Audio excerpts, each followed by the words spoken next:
É com muito gosto que iniciamos as atividades públicas da Casa da América Latina em 2021, ainda semi-confinados, isto é, a Casa da América Latina, estamos a trabalhar na sede, mas não estamos com atividades públicas presenciais, só estamos com atividade pública online.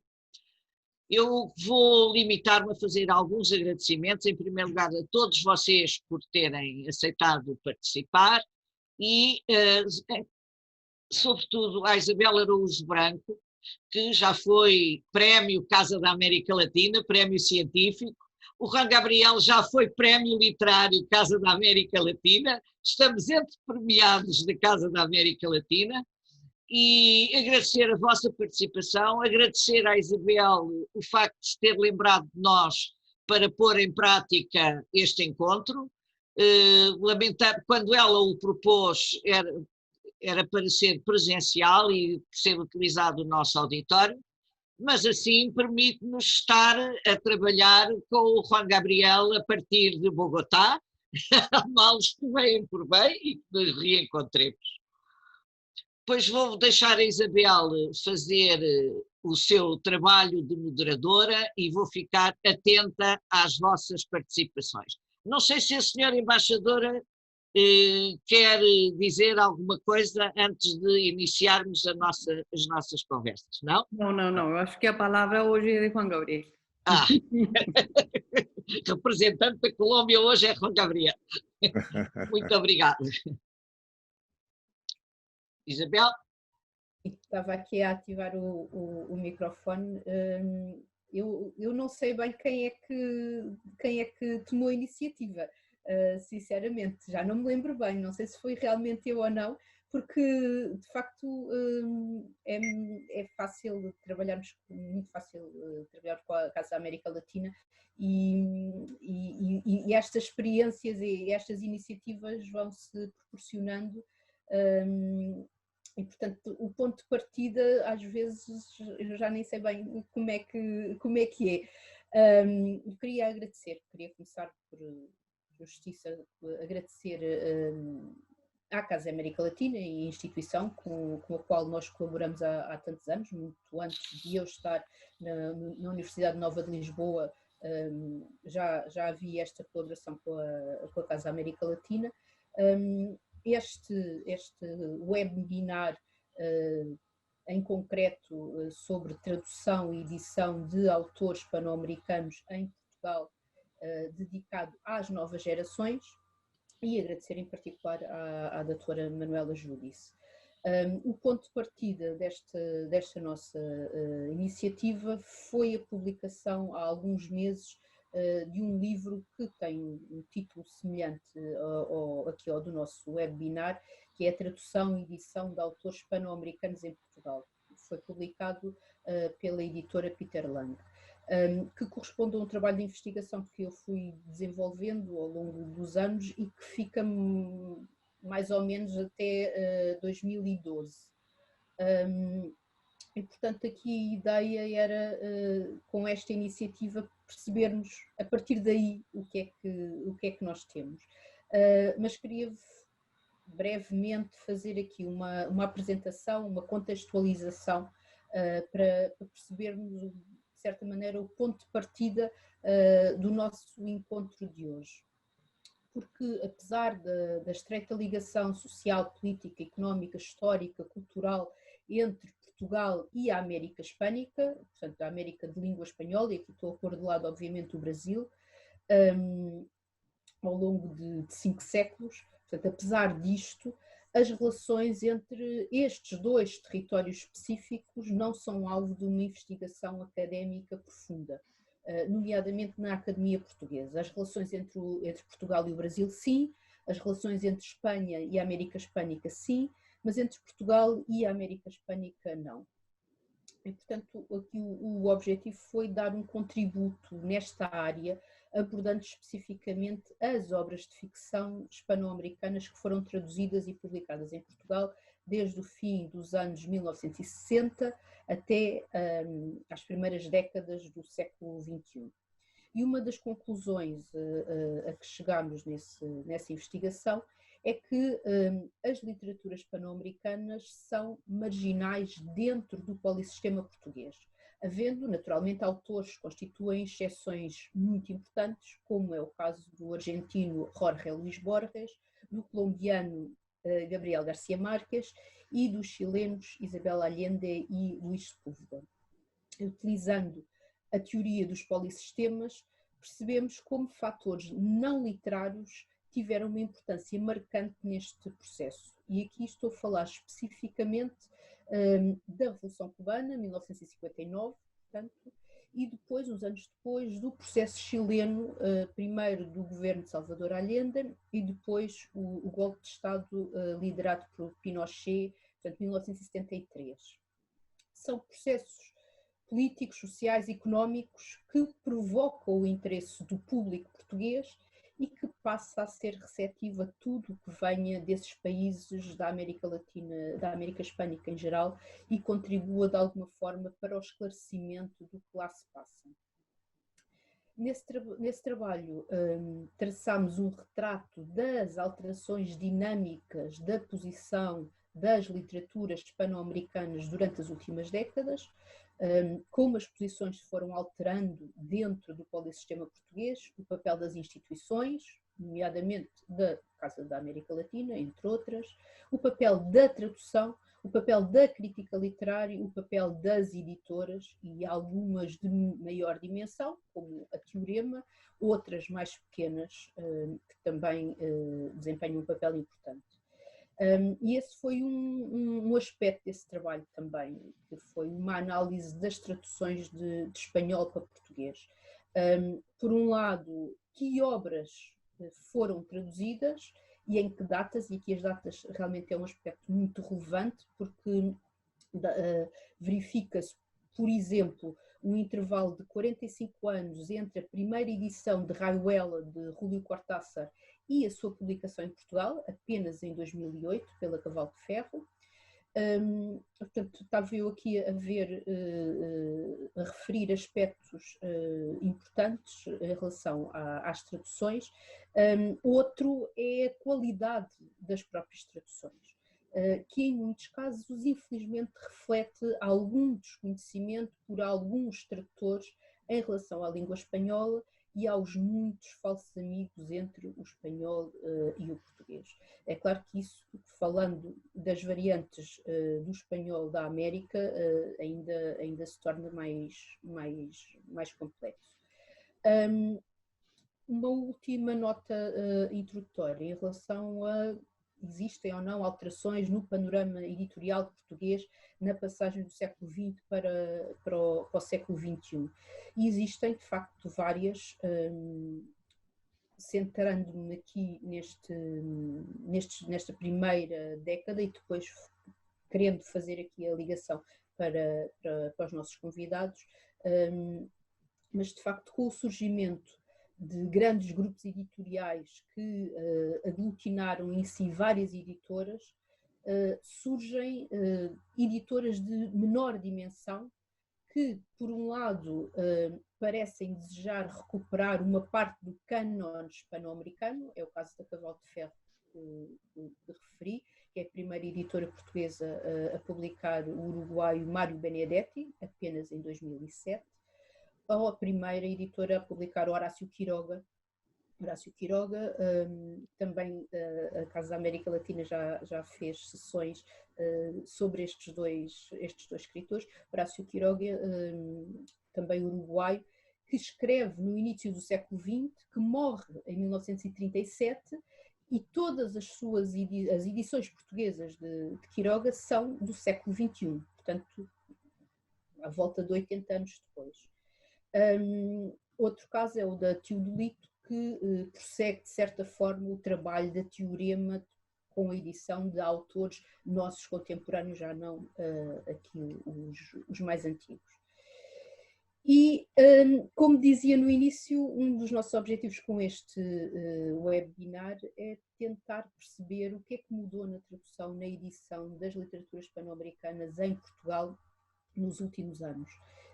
E para isso contamos com a participação de alguns protagonistas, tentámos escolher, digamos, como uma espécie de representante de várias áreas, daí termos hoje o escritor Juan Gabriel Vázquez, escritor colombiano, Clara Capitão, editora da Penguin Books Random House, Madalena Alfaia, revisora linguística, e Rita Custódio e Alex Tarradellas, tradutores, que traduzem não apenas do espanhol da América Hispânica, mas também do espanhol de Espanha, mas aqui vamos concentrar-nos nas edições hispano-americanas em Portugal. Nós trocámos algumas ideias, alguns pontos que gostaríamos de abordar, mas isto acho que é bom improvisar e podermos seguir por outros caminhos que vejamos que sejam melhores. Mas talvez possamos começar com uma pergunta a Juan Gabriel Vázquez, que está publicado em Portugal desde 2012, ainda há pouco falei com a Clara Capitão sobre isso, que tem 4 livros em Portugal, que, como disse a doutora Manuela Júdice, recebeu o Prémio Literário Casa da América Latina, que visita com alguma frequência Portugal, nomeadamente para participar em festivais literários, e eu podia começar por perguntar a Juan Gabriel Vázquez como é ser publicado em Portugal. É diferente de ser publicado noutros países? Os leitores portugueses distinguem-se de alguma manera? Sí, bueno, muchas gracias, Isabel. Gracias, Manuela, por la invitación. Y es un placer para mí. Gracias, María Elvira, por estar ahí haciendo su papel de embajadora. Yo siempre digo que les tengo mucha gratitud a los embajadores porque siempre van limpiando todo lo que los escritores ensuciamos. Entonces, le agradezco mucho reparar la reputación de mi país. Eso no es cierto porque yo lo persigo en varios países en donde he estado y ya nos hemos visto en otras latitudes en los mismos pupitres. Es verdad. Bien, Isabel, es muy difícil, desde luego, para un escritor medir con cierta precisión esta comunicación tan misteriosa que se establece entre un libro y una sociedad de lectores, ¿no? Yo pensaba esta mañana, previendo nuestra conversación de hoy, pensaba que el portugués fue la última de las grandes lenguas europeas en traducir mis libros. Ahora es una de las lenguas europeas en las que mis libros y yo mismo nos sentimos más a gusto. ¿Qué quiere decir esto? Quiere decir que hay una comunicación impredecible, rara, que se establece entre la obra de un autor y una sociedad de lectores, y esto es muy difícil de medir. Responde a todo lo que nos resulta interesante y fascinante de la literatura, que son asuntos subjetivos, emocionales, temperamentales, ¿no? Hay un cierto zeitgeist que puede facilitar una comunicación entre un libro y una sociedad de lectores. Pero yo creo que eso puede tener una relación con lo que mencionaba usted antes, los aspectos no literarios, ¿no? Un cierto momento político. Yo creo que eso determinó el interés de los lectores portugueses en una novela como El ruido de las cosas al caer. Definitivamente eso tenía que ver con un momento social, político, con una cierta preeminencia en nuestro mundo mediático ahora de los relatos sobre los años del narcotráfico. Y esta es una novela que hablaba de eso, ¿no? Luego, lo que pasa con las demás ya no va por ahí. El resto de mi obra ha llegado a Portugal por caminos muy distintos que yo creo que ya responden a la relación especial que establece un lector con un libro, a la comunicación especial que establece una sociedad con la obra de un autor.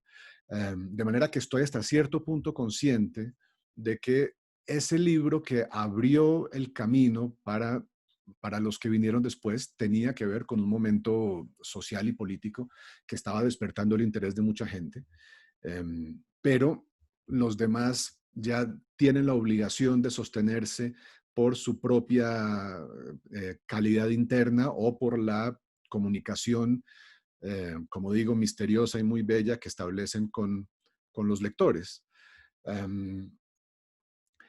El asunto de la literatura traducida me ha parecido a mí siempre que tiene un aspecto muy extraño, y es la cantidad de tiempo que pasa entre el acto de la escritura y el consumo del libro por parte del lector. Hablaba de 45 años de Rayuela, yo esto no lo sabía y me impresiona mucho. Yo estuve en Portugal el año pasado fue, Clara, presentando Los Informantes. Sí. Una novela que escribí en el 2002, 2003 y que publiqué en el 2004, y solo esos 15 años de distancia ya me parecía como estar hablando de otra persona, estar hablando de otro escritor, un escritor que me cae más o menos bien, pero otra persona completamente distinta. Y es una distancia que se abre aunque se trate de novedades. Si yo comienzo a escribir un libro hoy, mis lectores portugueses lo van a leer en 4 años. El tiempo que tardará en escribirlo, publicarlo, traducirse y publicarse en la lengua. De manera que hay un decalage, ¿no?, por decirlo así, muy fuerte entre el acto de la escritura y el momento en que llega al destino final, que es el lector en la soledad de su espacio leyéndolo. Y eso determina muchas cosas. Ahora podemos hablar de eso con los traductores, pero yo creo que eso cambia la relación que un libro tiene con sus lectores en traducción con respecto a los lectores que lo tienen en lengua original. Clara, que de certa maneira já foi aqui chamada, Clara Capitão, editora, que é editora, se não me engano, essencialmente de autores contemporâneos, não é?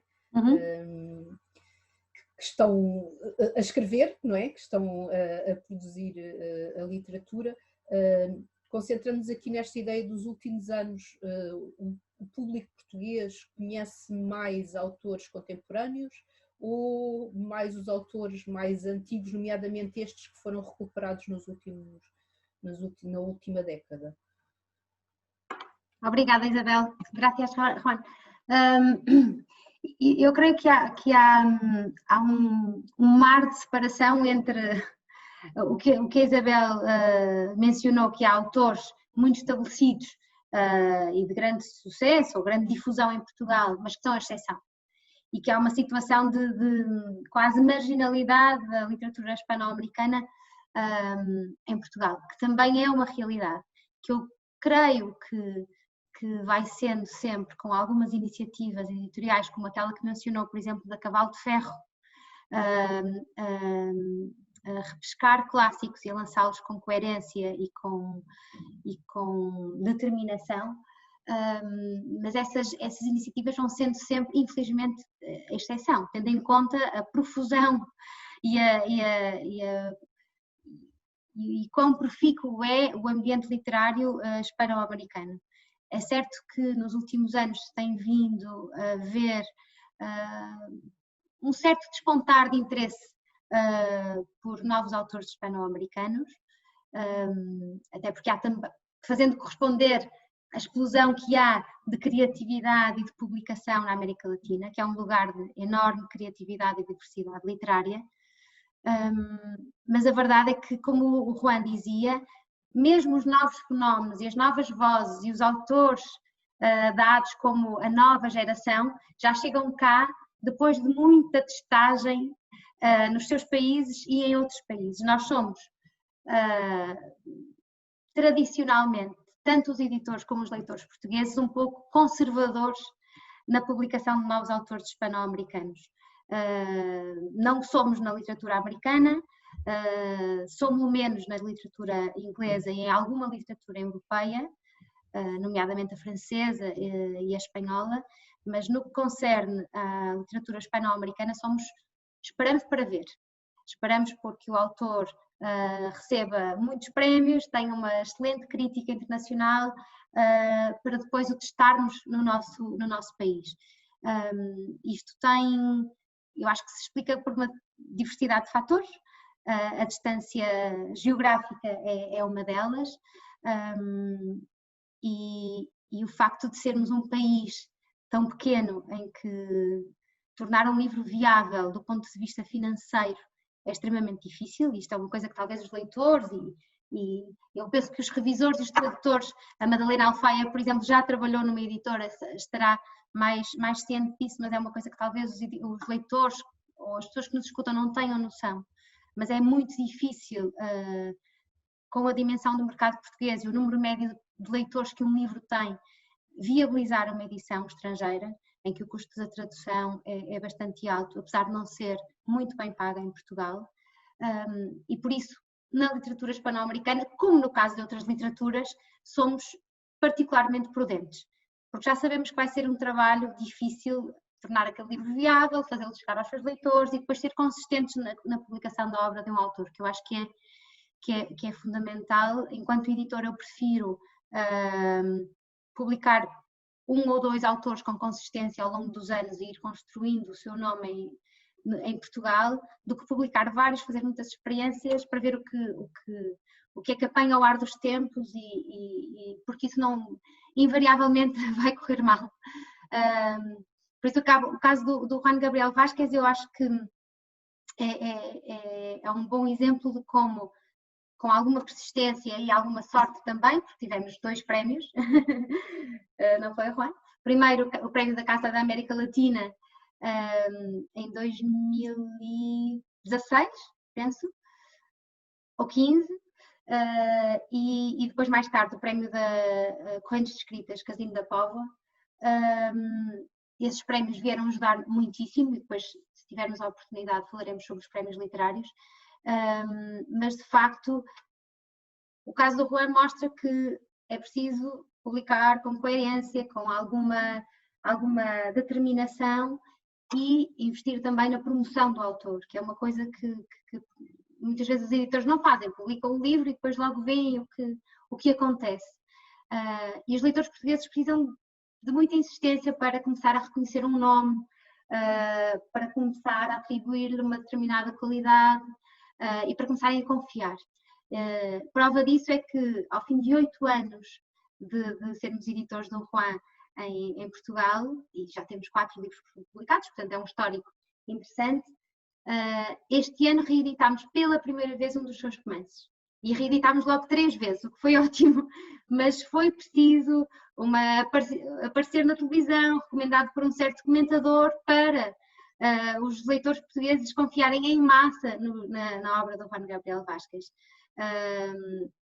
E, portanto, eu acho que este certo conservadorismo dos editores portugueses é também espelhado pelos leitores portugueses. Só queria fazer uma última menção, que já me estou a alongar muito, a uma coisa que o Juan referiu quando falou, e que tem a ver com uma certa afinidade emocional, e é este mistério na relação entre um leitor e um livro, ou entre um livro e a sua comunidade de leitores. Eu acho que, ultrapassada a distância geográfica que existe, por exemplo, entre Portugal e a Colômbia, e também as diferenças históricas, porque a nossa história poucas vezes se encontrou e é muito diferente, a nossa situação política também é muito diferente, mas ultrapassada esta diferença geográfica e histórica, há pontos de contacto muito fortes.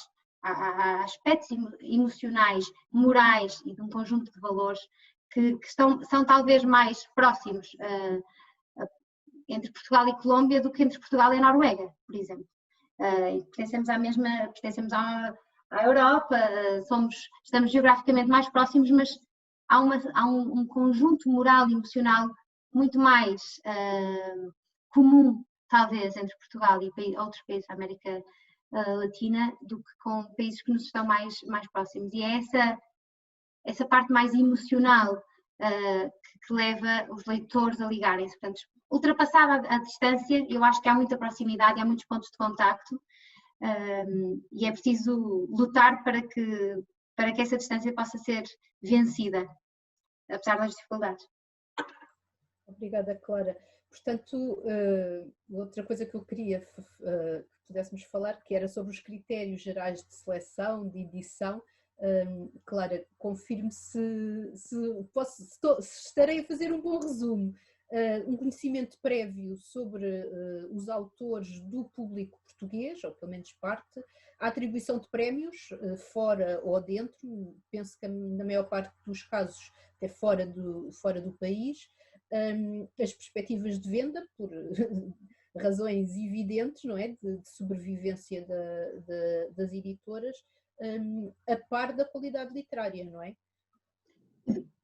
Claro, Isabel, eu acho que o primeiro é a qualidade literária, sem sombra de dúvida. Eu acho que um editor português, tendo em conta a pequena proporção de autores hispano-americanos que são publicados em Portugal, eu acho que qualquer editor português que se lance nessa aventura não vai querer publicar um autor mediano. Vai tentar publicar um autor, seja mais canónico, seja contemporâneo, que tenha, lá está, um tal selo de qualidade literária. Portanto, eu diria que neste caso, como não há à partida uma expectativa de vendas bombástica, que é o que os editores, por exemplo, procuram em parte da literatura americana, de consumo mais rápido e imediato, eu acho que aqui os critérios se invertem. Portanto, se me coloco na pele de outros editores de literatura hispano-americana que conheço, sei que a qualidade literária, que é sempre subjetiva, ou seja, dentro de um grande conjunto de obras de qualidade, um editor pode preferir uma ou outra, ou pode achar que uma ou outra obra tem mais possibilidades de encontrar eco e de fazer eco junto dos leitores portugueses. Eu diria que aqui a qualidade literária é, sem sombra de dúvida, o principal critério. E depois a que se juntam os outros, não é? Sem dúvida, o caso do Juan foi paradigmático, porque eu ouvia falar do Juan Gabriel Vázquez há vários anos, nomeadamente através da agente dele, de quem sou amiga, e que faz um excelente trabalho, mas também de dois autores portugueses que não se conhecem entre si e que liam o Juan Gabriel Vázquez e me diziam: tu deves gostar deste autor, ou seja, a obra dele já me era recomendada, mas eu sentia que ainda não era o momento. Foi quando o Juan ganhou o prémio Alfaguara que eu pensei, pronto, é a altura de arriscar e de tentar encontrar leitores para a obra dele em Portugal. Portanto, os prémios ajudam muito, sejam prémios no país de origem, sejam prémios internacionais. O reconhecimento crítico também, ou seja, não faz sentido publicar em Portugal a obra de um autor que é medianamente considerado no seu país, não vai correr bem. E depois, eu penso que as perspectivas de venda, neste caso muito concreto, em que falamos de literatura hispano-americana, neste caso é o que vem por arrasto e no final. Ou seja, eu acho que um editor vai sempre tentar que a sua edição seja viável, seja execuível, mas as perspectivas de venda são, à partida, baixas numa primeira obra e, portanto, terão que ser resultado de um trabalho continuado. Portanto, isso, de certa maneira, também significa que publicar um autor hispano-americano é também um selo de qualidade à partida da própria editora. Em princípio sim, não é? Porque a seleção é tão fina e é tão filtrada que em princípio seria já um sinal de qualidade. Mas eu acho que também os autores, mencionou o caso da Cavalo de Ferro e no seu tempo da Teorema e agora da Teodolito, e é verdade, nós sabemos que se a Cavalo de Ferro está a relançar aquela autora é porque ele foi de facto uma voz canónica no seu tempo e é que vale a pena regressar apesar da distância do tempo. Há certas editoras que conseguem dar esse selo de qualidade, que fazem uma filtragem muito, muito apertada e, portanto, em princípio, as obras que chegarão cá já serão de grande qualidade. Okay. Obrigada, Clara. Eu queria passar agora para questões específicas da tradução, da revisão, mas antes de passar a palavra aos tradutores e revisora, queria perguntar ao Juan Gabriel Vasquez se lê as traduções portuguesas dos seus livros, se trabalha diretamente na tradução, seja a tirar dúvidas, seja o que for, se tem uma palavra final antes da impressão, como é que é esta relação com a traducción? Pues no yo respondo todas las preguntas que me hagan. Lo hago de muy buena gana además, pero en el caso portugués puntualmente no las reviso cuando ya se han hecho. No tengo ni quiero tener ningún poder más allá de la confianza inmensa que me inspiran mis traductores, porque yo fui traductor durante mucho tiempo, durante varios años me gané la vida como traductor. Y sé de primera mano que para un traductor no hay nada peor que un escritor que cree que conoce mi lengua. Y no estoy dispuesto a ser ese escritor para mis pobres traductores portugueses, porque aunque puedo leer el portugués más o menos, no tengo el suficiente conocimiento ni pretendo tener el suficiente conocimiento para dar una opinión informada. Me contento con oír la música fantástica de Vasco Gatto o de Hugo González y agradecerle su trabajo. Además, creo que soy un autor muy agradecido con sus traductores, justamente porque he sido traductor yo mismo. Obrigada. E agora perguntava tanto à Madalena como à Rita e ao Alex, que acabam por fazer um trabalho complementar, não é? De tudo isto é assim em cadeia, não é? A tradução primeiro, depois a revisão, e que de facto o trabalho da revisão talvez seja ainda mais invisível do que o da tradução, mas que é absolutamente fundamental. E muitas vezes salva os livros, não é? De más traduções. A Rita também trabalha em revisão, mas aqui está de facto enquanto tradutora, e perguntava aos três se há particularidades específicas ao traduzir, rever obras escritas nas várias variantes do espanhol americano.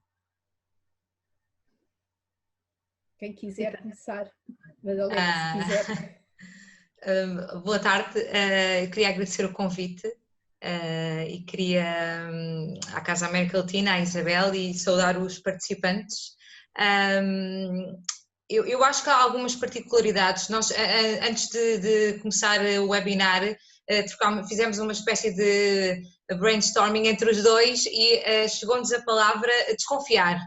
Acho que nós traduzimos essencialmente autores espanhóis e catalães e temos alguns trabalhos de autores hispano-americanos, e desconfiar porque acho que na tradução de autores espanhóis e catalães, algumas coisas que temos como adquiridas, nos outros autores não o podemos fazer e desconfiamos muito mais. Portanto, ao ser dois, desconfiamos a dobrar. E a pesquisa, para além de desconfiarmos mais, acho que fazemos uma pesquisa mais intensa e estamos mais atentos.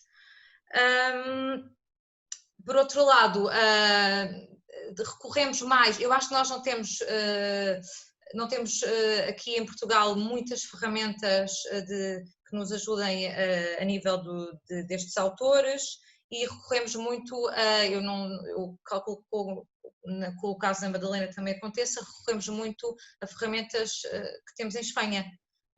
Consultamos muitos dicionários espanhóis. E amigos também, não? Nestes casos também consultamos muitos amigos, porque há de facto algum tipo de vocabulário ou alguma pesquisa que temos de fazer que não é tão evidente como no caso de outros autores. Portanto, temos uma rede de amigos grande e vamos consultando muitas dúvidas que temos. Consultamos também bastante o autor. É algo que já fazemos com a maioria dos autores que traduzimos. Podemos, sempre que possível, consultamos o autor, que eu acho que enriquece muito a tradução e parece-me essencial. Também é verdade que não sempre temos a disponibilidade de falar como autor, porque as presas, os tempos editoriais às vezes não permitem dialogar um diálogo muito profundo, não? É tudo, às vezes há uns prazos a cumprir e não sempre tens o tempo de que gostavas para fazer todas. Sim. Nós, por exemplo, fizemos um exercício muito interessante para nós enquanto tradutores. Traduzimos um livro que é Os Contos que a Pessoa Não Escreveu, que tinha tinha várias autoras, tinha autoras espanholas, mexicanas, colombianas. Foi um exercício ótimo para nós, para perceber, para nós enquanto tradutores, para perceber realmente as dificuldades com que nos deparávamos, que trabalho extra era preciso fazer. E eu acho que foi um bom exercício. Também... Rita, que dificuldades e trabalho extra é que nesse caso concreto tiveram? Olha, consultámos imenso as autoras, falámos com muitas autoras. Havia Calão, que para nós era eu acho que eu estou a dizer com a Madalena também deve acontecer. Calão, que para nós era difícil. Que no caso de autores espanhóis é uma coisa mais... Mas também, por acaso, também temos dificuldades com Calao espanhol dos anos 70, da movida madrileña, por exemplo, está cheio de particularidades que é preciso perguntar ao autor ou ter alguém com quem falar disso para entrar no mundo do autor. É importante, acho. Claro, que em caso de dúvida, se podemos consultar o autor, eu acho que é sempre melhor, não podemos por nós tomar algumas decisões. Depois também, eu acho que também é importante, também queria saber a opinião da Madalena, mas eu acho que também vai ao encontro da nossa opinião. É importante também, eu já referi isto uma vez, que se possa estabelecer também um contacto, por exemplo, entre o tradutor e o revisor. Muitas vezes não é possível, mas acho que nós devemos, enquanto tradutores e revisores, reivindicar um contacto mais estreito, porque muitas vezes com um e-mail, com um telefonema, dizemos: olha, eu tomei esta opção de tradução porque consultei o autor ou porque tenho um amigo argentino que me chegou. Esse tipo de contacto, porque a revisora não sabe, o revisor não sabe, está a fazer o seu trabalho. Então eu acho que também podíamos sublinhar esse aspecto, porque acho que é benéfico para todos. E creio que... Não, é isso, o espanhol de cada país é diferente, não? E, por exemplo, agora está a pensar na palavra banquetas en mexicano, que é passeio, ¿no? O pileta en argentino, que piscina, o en mexicano é alberca, não tem, há muitas coisas que se não tens a noção de que em cada país da variedade de cada país é muito difícil. Esta questão da revisão, eu dizia porque, por exemplo, só para vos dar um exemplo, para ser mais clara, traduzimos um texto onde aparecia a palavra musculosa e era importante para caracterizar a personagem. E nós não sabíamos e fizemos uma pesquisa e consultámos um amigo argentino que nos disse: a musculosa é a camisola de alças e tal, nos explicou. E nós traduzimos dessa forma e era mesmo importante para caracterizar a personagem. E depois o texto saiu e acabou por ficar com t-shirt. Portanto, esse tipo de questão, eu acho que num e-mail para o revisor ou num contacto mais próximo, podemos, só é benéfico para o texto. Sim. Não sei se a Madalena está de acordo, eu suponho que sim. Madalena, Sim, olá, boa tarde a todos. Agradeço muito o convite. Eu há bocadinho estava a ouvir a Rita falar da ideia, da palavra desconfiar, e eu acho que esse é o trabalho essencial de um revisor. Um revisor é um desconfiado. Tem de ser um desconfiado, tem de trabalhar assim, o que às vezes é horrível, porque às vezes nos conduz a uma espiral de desconfiança que nos faz, por exemplo, ir demasiadas vezes ao original ou trocar demasiados e-mails com o tradutor e às vezes o trabalho acaba por se tornar uma bola de neve. E num mundo ideal isto seria tudo possível, não é? No mundo dos prazos editoriais nem sempre é possível. E o revisor é um desconfiado na sombra, porque é a pessoa que trabalha mais na sombra e por isso é que eu acho, ouvi a Isabel descrever, há bocado estava a falar de nós como os protagonistas deste processo, o revisor é o ponto do teatro, é a pessoa que está mais longe deste processo. Evidentemente eu concordo com a Rita quando ela diz que deveria haver um trabalho mais estreito entre o tradutor e o revisor, sem dúvida que sim, desde logo porque a primeira pessoa em quem o revisor confia é no tradutor. Esse é o ponto de partida e por isso é que eu, quando trabalhei muitos anos numa editora e quando contratava tradutores, por exemplo, no mundo ideal nós trabalhamos sempre com os tradutores em quem confiamos, porque sabemos que metade do trabalho depois do revisor, que eu fazia a seguir, está já garantido. Em relação à diversidade do espanhol, eu acho que o trabalho com a língua espanhola para um português é provavelmente o trabalho mais ingrato, porque à partida, por exemplo, eu dou um exemplo e isto às vezes torna-se cómico. Eu também traduzo, mas traduzo a partir do inglês. Arrisco às vezes traduzir do francês. Mas muitas vezes, quando estou a falar com alguém que me está a perguntar se eu tenho disponibilidade para traduzir o livro X ou o ensaio X, dizem-me, mas também traduzes do espanhol, como se fosse evidente que um português traduz do espanhol. E eu digo sempre que não, embora eu goste muito de ler em espanhol, não tenho qualquer competência como tradutora de espanhol. Só que esta ideia absolutamente errada que nós temos de que um português está mais próximo do espanhol, seja literário, seja o espanhol de rua, por exemplo, é uma ideia absolutamente absurda. É como esperar que um madrileno chegue a Lisboa e perceba o calão da noite em Lisboa. Não faz sentido, não faz sentido nenhum. De maneira que se este trabalho, se houver uma articulação com o tradutor que já desbastou estas questões previamente, idealmente trabalhando com o autor quando o autor está vivo e responde, como é o caso do Juan Gabriel, nem sempre acontece, a Clara sabe, por exemplo, com certeza que há muitos autores que não respondem porque ou não têm tempo, ou não têm esse método de trabalho. Portanto, o tradutor já terá feito esse trabalho com o autor, quando o autor está vivo. Portanto, o revisor vai no fundo trabalhar uma espécie de produto final que já passou pelo crivo do editor, do tradutor e vai tentar não incorrer nesta tentação que é desconfiar exageradamente.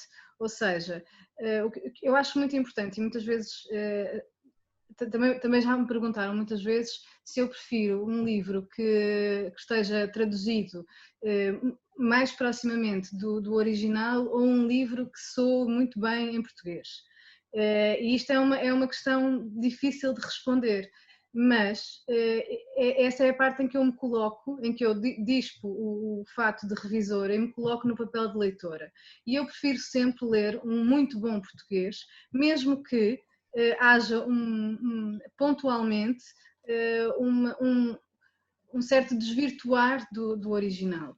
Claro que isto é uma linha muito ténue e é preciso é preciso que este círculo entre o editor, o autor, o tradutor e o revisor esteja muito bem oleado para que haja esta confiança, como por exemplo o Juan Gabriel disse e bem, a confiança que tem nos seus tradutores, porque senão viveríamos todos nesta coisa de um livro traduzido nunca é o original, não é outra coisa, e portanto por isso é que os tradutores recriam um livro, não é? Não estão propriamente a transferir de uma língua para outra, porque isso também não existe. Já me perdi aqui um bocadinho no que estava a dizer, mas acho que é isso. Madalena, continuando essa ideia que para mim é muito importante de facto do conhecimento da língua, não é? Da língua de partida, e que no caso do espanhol, dos espanhóis, eu até gosto de usar aqui o plural de alguma maneira, mas no caso das várias variantes de espanhol, esta ideia que é muito típica em Portugal, não é? Que nós precisamos de aprender português e para isso vamos à escola, não é? Mas espanhol não precisamos, não é? Porque todos nós já sabemos na maternidade, temos um chip em que ficamos com esse conhecimento. Mas continuando essa ideia que a Madalena introduziu, qual é a importância da qualidade dos tradutores e dos revisores no resultado final, depois no livro que é impresso e que é lido pelo público? Bom, eu acho que é razoável, não é? É de senso comum dizer que, evidentemente, um bom tradutor e um bom revisor contribuem grandemente para a qualidade do livro final. Embora, vamos lá ver, é um bocadinho ingrato. A Clara há bocadinho falou, por exemplo, da questão dos honorários de tradução, por exemplo. Não vou falar dos honorários de revisão, vou falar dos honorários de tradução. É muito ingrato este trabalho que a Rita estava a descrever de articulação. Por exemplo, estou a ver aqui o tradutor no meio, não é? Entre o autor e o revisor, por exemplo, e isto acaba por ser um trabalho muito acrescido comparativamente ao método em que o tradutor está fechado na sua bolha, a consultar os seus dicionários, entrega o trabalho feito e fecha a loja, não é? Isto é uma maneira de trabalhar. Quando de facto há um trabalho de articulação, que é o que é desejável, sem dúvida que é o que é desejável, é preciso também ter em conta, por um lado, os prazos, não é? As editoras comerciais têm prazos muito específicos e muito definidos e que muitas vezes têm a ver, por exemplo, com a vinda do autor a Portugal, uma feira do livro, coisas deste género, Natal, aquelas épocas de mais vendas. Isso acaba por não se coadunar com um trabalho estendido ao longo do tempo, não é? Mas eu acho que se os tradutores, e por isso é que eu também acho que acaba muitas vezes por ser importante um tradutor aceitar traduzir um livro que sabe que vai fazer um bom trabalho, ou que à partida confia na abordagem que vai fazer a esse livro, do que muitas vezes acontece, as editoras atribuem traduções a tradutores que cobram menos, ou que, enfim, arranham o espanhol, por exemplo, acontecia muito há uns anos isso, né? Arranham o espanhol, e isso claro que vai pôr em causa o produto final, e acho que estamos muito mais exigentes enquanto leitores agora, mesmo mais intransigentes, por exemplo, em relação à gralha, que é uma coisa meio curiosa, né? Porque eu acho que a coisa menos grave num livro é encontrar-se uma gralha, não estou a dizer um livro já de gralhas, não estou a dizer uma gralha num livro. Existe sempre, não há livros sem gralhas, mas somos muito mais intransigentes muitas vezes nesse aspecto do que muitas vezes na qualidade da tradução. Eu dou um exemplo, a tradução de poesia é uma coisa absolutamente específica. Traduzir, e acho que o livro em que trabalhei mais recentemente, mais a fundo desse ponto de vista, foi uma edição da poesia de Alejandra Pizarnik, e aí já estamos a falar de uma outra coisa, não é? Que é no fundo estarmos a pensar para já a autora já morreu, depois é poesia, e aí o trabalho do tradutor é ainda mais do que na prosa, na ficção ou não ficção, é um trabalho de recriação. E, portanto, qual é depois o trabalho do revisor em cima disto? Uma autora argentina, uma poeta argentina que já morreu, que foi traduzida por um outro poeta português e que tem um conjunto de editores da sua obra também muito ciosos do produto final. Qual é depois o trabalho do revisor aqui? É um trabalho de desconfiança muito moderada em relação ao trabalho de tradução e quase um trabalho cirúrgico que tem a ver depois, lá está, aquilo que eu digo muitas vezes, tem a ver com como é que aquilo se parece em português. Como é que aquele poema se parece em português, as questões do ritmo, da métrica, dos recursos de estilo, de tudo isso, a eufonia, mas como é que nós medimos isto, não é? Como é que nós medimos isto? E isso foi um trabalho, é um trabalho recorrente, por exemplo, na revisão de poesia, eu pondero muito mais as questões que vou colocar ao tradutor de poesia do que as questões que vou colocar ao tradutor de prosa, porque muitas vezes acontece, o tradutor de poesia fica a pensar então isto assim não funciona, e depois às vezes isto dá origem a uma nova tradução e a um novo processo, e se calhar a minha dúvida, até podia nem ter pés na cabeça, mas é tão ténue a linha que separa esta sensibilidade que enfim, acho que é isso. Eu voltava agora à Clara para fazer uma pergunta muito direta e que terá a resposta da Clara Capitão terá como base certamente a sua experiência enquanto editora. Nos últimos anos há um maior conhecimento do espanhol e das variantes americanas entre tradutores e revisores, ou não tanto? Eu pergunto isto também porque o ensino de espanhol em Portugal tem aumentado muito, não é? Seja no básico, no secundário, nas universidades, e para tentar perceber se isso também se reflete em termos das traduções que vão saindo, até porque desde há alguns anos passou também a haver em várias universidades licenciaturas em tradução. Nota-se aqui um maior conhecimento, um maior domínio do espanhol ou ainda não? Obrigada, Isabel. Primeiro queria só dar uma chega à última pergunta sobre a relevância da tradução e da revisão e o papel que elas desempenham até no percurso de um livro. Eu acho que a Madalena disse muito bem, que o revisor e também o tradutor, de certa forma, depende das editoras e das edições, são elementos muito invisíveis na cadeia da produção de um livro, mas fundamentais. Eu também fui tradutora, portanto também reconheço muito o esforço que está por trás de uma tradução. E também sou a primeira a reconhecer que acho que ela não é... Eu sei que não é para mim, enquanto gestora de uma editora, possível pagar mais, mas não é justamente remunerada em Portugal. Está na proporção do que os livros fazem ganhar aos editores, enfim, é toda uma cadeia que não pode ser desequilibrada, mas o trabalho que um tradutor tem em Portugal é o mesmo que tem na Alemanha, não é?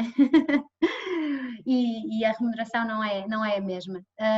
Mas feito à parte, de facto são dois fatores determinantes. Uma boa tradução pode ter uma revisão menos atenta, mas uma má tradução precisa de uma revisão exímia, e são dois trabalhos complementares fundamentais. Uma má tradução ou revisão de um livro pode matar um livro à partida. Uma crítica a uma má tradução num jornal pode ser fatal para um livro e não deixar ter o seu percurso, não deixar ser recomendado entre leitores, ou seja, imediatamente o livro pode ter, porque num determinado segmento a crítica literária ainda tem muito peso e os leitores, como a Madalena dizia, são cada vez mais exigentes e também são cada vez mais leitores de outras línguas e estão mais atentos a deslizes. E que existem em todas as editoras, todos os livros têm gralhas, todos os livros podem ter uma expressão mais desatentamente traduzida ou revista, mas são determinantes e as editoras têm de facto que ter isso em atenção. Em relação a haver mais oferta de tradutores do espanhol, nós não sentimos ainda isso. Eu reconheço que havia, por parte de algumas editoras e de alguns tradutores, um facilitismo, dizendo, enfim, o espanhol é tão fácil que eu posso traduzir no espanhol. E nós tivemos na Alfaguara, mesmo no início da Alfaguara, um problema com uma tradução por causa disso, porque um tradutor não estava de facto tão à vontade com o espanhol como dizia estar e cometeu logo na tradução uma série de falsos amigos, porque é muito fácil escorregar no espanhol, muitíssimo fácil. E são dezenas os casos de falsos amigos que nos podem levar a fazer uma péssima tradução do espanhol. Agora, eu sei que há de facto um grande acréscimo na aprendizagem do espanhol. Eu penso que também porque há muitas empresas a operar em Portugal que têm sede em Espanha e por isso há muita gente que precisa do espanhol para uso profissional. Na oferta de tradutores literários nós não sentimos ainda um grande crescimento.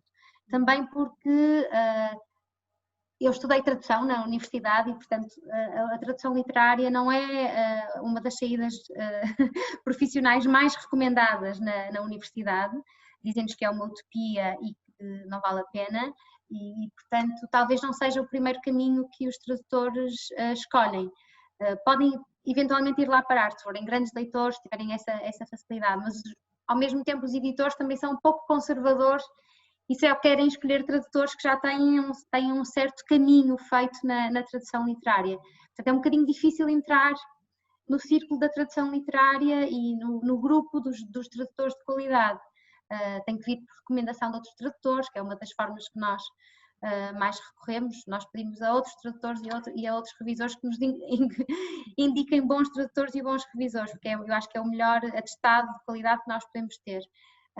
Portanto, é um pouquinho difícil entrar nesse círculo da tradução literária, por isso é que eu acho que talvez ainda como editores não tenhamos ainda sentido essa maior oferta. Ok, obrigada Clara. E perguntava à Rita e ao Alex se aqui no nosso âmbito específico de tradução de hispano-americana se têm técnicas, se têm opções diferentes na tradução de prosa, de poesia, de ensaio também. Pois, concordo plenamente com o que diz a Madalena Alfaia, de que a tradução de poesia é outro mundo, não? É outro processo, é preciso respeitar muito mais o trabalho do tradutor, porque é isso, mudas um verbo e mudas a métrica e já está tudo... é preciso reescrever tudo, não? E sí, obviamente sí. Mas estaba a pensar también que si para a traducción de autores hispanoamericanos de ficción ya es difícil publicar en Portugal, para poesía ya es mesmo muy difícil, ¿no? Y después cuando ves también pequeñas editoras apostar por poetas o autores hispanoamericanos, acho que de louvar algumas pequenas editoras que estão agora também a apostar por clássicos, sim, sobretudo clássicos, não? Hispanoamericanos, por exemplo, o Roberto Alp, que publicou A Cavalo de Ferro, agora no 2018 foi publicada uma antologia de contos pelo Miguel Mochila, e agora no 2020 as Aguafortes Porteñas, que são ensaios sobre Buenos Aires, sobretudo, foi também publicada por uma editora que se chama Exclamação. Eu acho que isto é de louvar quando uma pequena editora aposta por autores que a partida são muito difíceis de vender em Portugal. E em poesia, a Língua Morta está fazendo um excelente trabalho, a Nau Edições. Estou-me a referir a pequenas editoras. Depois também, por exemplo, a Siri Yalbim publicou aqui a Embaixadora de Colômbia, debe saber. Antes vi por aqui a Lauren Beninueta. Lauren Beninueta publicou uma antologia no 2012, acho que vi, que traducida pelo Nuno Giudice, de poesia colombiana, que, se não me engano, é a única antologia, foi a primeira antologia publicada de um país hispano-americano, dedicada exclusivamente a um país, não? Isto acho que também é verdade que eu acho que sem apoios públicos seria muito difícil chegar a Eu ia isso. falar disso, eu por acaso ia falar disso, acho que é fundamental o trabalho das instituições aqui de apoiarem, pelo menos, já há alguma tradição de apoio à tradução, Exatamente. mas eu acho que devia ser estendida o apoio à edição propriamente dita, para cobrir alguns custos de impressão, de produção do livro, porque é impossível competir com um mercado de língua inglesa, por exemplo, que não tem apoios nenhuns. É verdade. Não existem, ou existem muito, muito raramente. E mesmo assim, com os apoios que existem para publicar outras línguas, continua a não estar equilibrada, né? A balança não está equilibrada. E, portanto, é absolutamente fundamental que haja apoios institucionais para se publicar outras línguas. No fundo, é um trabalho que eu acho mesmo que compete às instituições, evidentemente sem que a editora se demita do seu risco, não é? Que está sempre subjacente à escolha de um autor, mas acho até para se poder remunerar melhor os tradutores, claro, é importantíssimo, não é? Porque esse trabalho não existe trabalho de qualidade sem ser condignamente pago, é impossível, não é? Nem em termos de tempo, nem as pessoas têm que viver bem para poderem trabalhar bem, não é? É de senso comum isto. E realmente as instituições desempenham aqui um papel fundamental. E eu acho que muitas destas pequenas editoras, daquilo que eu vejo, nem sempre recorrem a apoios, também muitas vezes optam por publicar autores que estão em domínio público, porque aí diminui também os custos, uma parte dos custos não é muito significativa, mas é assim às pinguinhas, como a Clara sabe bem, não é? Às pinguinhas vamos tirando aqui, tirando ali, para ver se o buraco não é demasiado fundo depois. Infelizmente é assim, e as instituições desse ponto de vista devem também cumprir o seu papel, sendo depois também reconhecidas por isso, que acho que também é muito importante que as pessoas compreendam as edições que são apoiadas, porque as instituições têm muito onde gastar o dinheiro que têm destinado aos seus apoios, e é importante que as pessoas percebam que o gastam, por exemplo, em livros. Acho que é muito importante. Doutora Manuela Giudice, queria... Sim, participou nessa edição que o Alex referiu, não é? Também teve aqui um papel. A Casa da América Latina, não nessa edição, a Casa da América Latina não teve nenhum papel. A Casa da América Latina teve algum papel em edições feitas por Glaciar, nomeadamente de autores mexicanos e colombianos, e teve... E o que fizemos foi o contrário, foi traduzir para espanhol autores portugueses. Aí sim foi uma iniciativa inteiramente da Casa da América Latina, que depois teve o apoio do Jerónimo Pizarro e do Nicolás para a tradução, mas aí sim foi um investimento completamente feito pela Casa da América Latina, a seguir à Feira do Livro de Bogotá.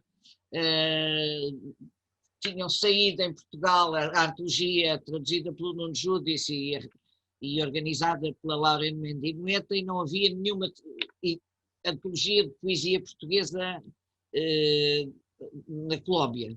E, portanto, tomámos a iniciativa de sermos nós a fazer essa escolha e esse trabalho. Não, mas é muito, muito importante o apoio. Portugal tem programas de apoio à tradução e de apoio à edição de autores portugueses no estrangeiro. E há poucos países que tenham estes programas. A Holanda tem, os Países Baixos têm, mas há poucos países que tenham este tipo de apoios, dão-nos mais pontualmente e é preciso procurá-los junto das embaixadas, que por vezes também, por muita vontade que tenham de ajudar, não têm os... Isto sobretudo no caso da poesia. No caso da prosa é muito menos evidente. A prosa vende-se com certeza mais facilmente do que a poesia e não sei, os custos de tradução devem ser sensivelmente os mesmos, eu imagino, não faço ideia, mas o apoio institucional é de facto muito importante para nichos como a poesia, que não se pode dizer que não seja um nicho. Eu agora voltava a Juan Gabriel Vázquez para perguntar qual é o papel das relações entre escritores portugueses e escritores hispano-americanos em todo este processo de tradução e edição. Está sem o microfone. Sí, obrigada. Inevitablemente es importante y está bien que así sea. Contaba Clara del papel que tuvieron las opiniones de dos escritores portugueses que habían leído mis libros. Yo puedo decir que correspondo a esas quiero decir, trato de cumplir también ese papel en mi cultura, trayendo un poco de interés por los escritores portugueses que conozco en mis viajes y en mis viajes lectores también. Porque la literatura en el fondo es eso. La literatura es un intercambio de pasiones siempre. Y si no hay eso desde el principio, yo creo que hay muy poco. El trabajo de un traductor es contratado por un editor, pero si el editor no tiene pasión, no va a comunicar el libro de la manera adecuada y el traductor probablemente no lo reciba de la misma manera. La traducción en sí misma es un acto de pasión. Muchas veces hablaba Clara del el poco entusiasmo, digamos, con que las universidades intentan convencer a la gente de que se dedique a la traducción y cómo mucha gente acaba, después de dar otras vueltas, dedicándose a la traducción. Estos suelen ser grandes traductores porque han llegado ahí y se han quedado ahí por pasión del oficio, de un oficio que necesita además de un cierto temperamento.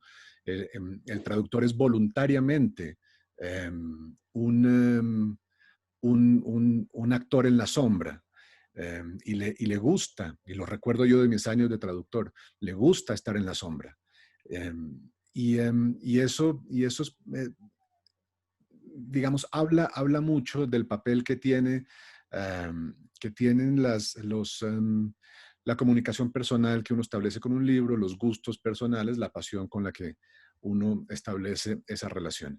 Y desde luego que eso es una parte importantísima de la comunicación entre culturas. Los libros que se abren paso en una lengua que no es la suya suelen venir acompañados de esa militancia de los lectores, ¿no? Un lector es un militante que defiende su descubrimiento último como si le fuera la vida en eso. Y eso es importante además para la supervivencia de la conversación literaria, que es una conversación entre apasionados y entre militantes y entre defensores de una cierta manera de entender el oficio, la literatura, la creación literaria y la traducción también. Si no existe esa relación que es personal, yo creo que se acaba perdiendo algo que es esencial en el mundo de la literatura. Añado también que lo mismo sucede en la relación entre un autor y sus editores o sus traductores. Yo suelo tener relaciones de amistad fuertes con los editores y los traductores de algunas lenguas, porque ahí en esa complicidad hay una parte importante digamos, de la relación del ecosistema literario, por decirlo así. De manera que no debería sorprendernos que eso sea muy importante, ¿no? La recomendación, ese boca a oreja, que es la razón de que un libro tenga éxito entre lectores, también se da entre el descubridor original de un libro y sus traductores o sus editores futuros. Todo pasa por las relaciones personales, si no, entonces no tiene mucho interés. Obrigada. Eu estou a olhar para as horas, já são, se aqui o meu relógio está certo, são quase 6:15, portanto estamos há mais de 1 hora a conversar. E se calhar temos de concluir. Eu acho que há uma série de outros temas que são interessantes e que nós fomos aflorando aqui e que talvez noutra oportunidade possamos falar, nomeadamente sobre o público português e a relação com as literaturas hispano-americanas, sobre as instituições, não apenas as instituições no sentido mais estrito de que falaram, mas o papel da crítica literária, o sistema de ensino, nomeadamente as universidades, na própria divulgação das literaturas, as próprias embaixadas, o Plano Nacional de Leitura, por exemplo, que aconselha, e que existe em vários países, não é? Mas falando especificamente de Portugal, que aconselha, que recomenda livros específicos, não apenas portugueses, mas de várias origens, mas que têm de estar traduzidos em Portugal, portanto aqui uma ligação logo à partida com as próprias editoras e com tudo isto que nós temos vindo a falar. Eu acho que são temas que são pertinentes, mas talvez aqui tivéssemos ficado aqui como uma conversa inicial, não é? Um ponto de partida para irmos pensando, para irmos trocando experiências e reflexões e para eventualmente podermos retomar aqui a nossa conversa noutra ocasião. Queria agradecer muito a todos os que estiveram presentes, mas principalmente a quem participou mais diretamente, a Juan Gabriel Vasquez, a Madalena Alfaia, a Rita Custódio, a Alex Tarradellas e a Clara Capitão. Pois eu também agradeço a todos a participação, a vossa generosidade de terem estado aqui 1 hora e tal, trocando ideias connosco, e o desafio da Isabel talvez venha a acontecer. Vamos tentar promover outros encontros à volta deste ou de outros temas ligados à literatura. Também temos que animar as nossas tardes de confinamento que vêm pela frente. Muito obrigada a todos.